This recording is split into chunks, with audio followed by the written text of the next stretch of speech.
A family of 12 is without a roof over their heads after the house they called home was gutted by fire overnight. Kirk Davis Senior and his family were in deep slumber when they were awoken by the smell of smoke. The Davis family has been living in the area off Holy Emmanuel Street for over 10 years. We was, alerted by the smoke in the house, thick black smoke, everybody choking and coughing. And while my wife got up and she recognized that there's a fire is occurring around the house somewhere. So when we come outside, we find underneath the house under fire, the little storeroom that we have here. And we don't have nothing in there that will cause any kind of fire or anything, And, it's just shocking, man. It's shocking that soon this morning, we all, could have been worse. Virginia Garnett and her young babies, triplets Marlon, Malrick, and Miracle, were also inside the attached structure to the rear of the building. That too was gutted, but they luckily escaped unhurt. A head count, however, came up short, and Davis's 8-year-old daughter was left inside. Without thinking twice, he entered the burning structure and saved her. We all rushed out, wasn't aware that she wasn't outside as yet. That time that the whole front part of the house is already engulfed in flame. I had no choice but to go in there because then if she's going down, I got to be there with her. It's all I got. Everybody, my wife, my kids, it's all I got, man. Worked very hard to put this house together, man. And it's 2 houses that is gone. For we family house and my daughter family house. She and the triplets them. It's very hard. Police and firefighters responded to the fire after 1 a.m. I observed 2 small structures engulfed in flames. As a result, the 2 buildings were entirely damaged, in contents and everything.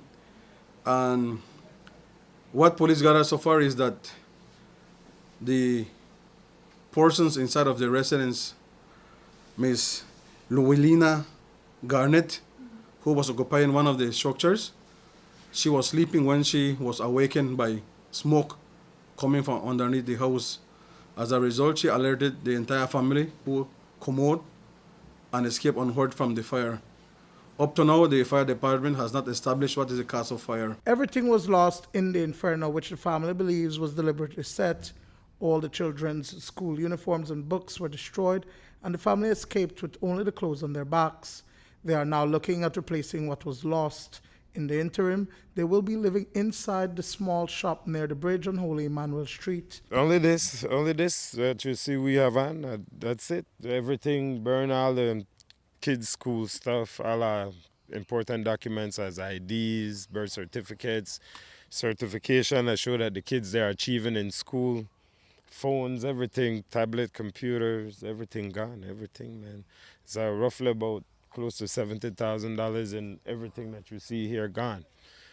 We work very, very hard. We sacrifice. We've been doing it, and we ain't gonna give up. Right now, the shop not really functioning like that. I was at home that we was cooking from.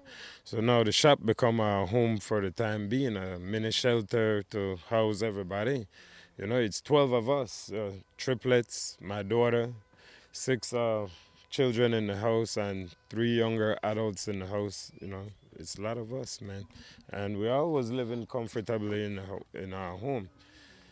So I don't know what happened and who was trying to deprive us, man. Do you think that the fire was deliberately set? Oh, yes, man, I believe that. Because from the way we see the fire, somebody come in at the yard, come set the fire upon the house, man. Guaranteed. Because I understand that it wasn't electrical?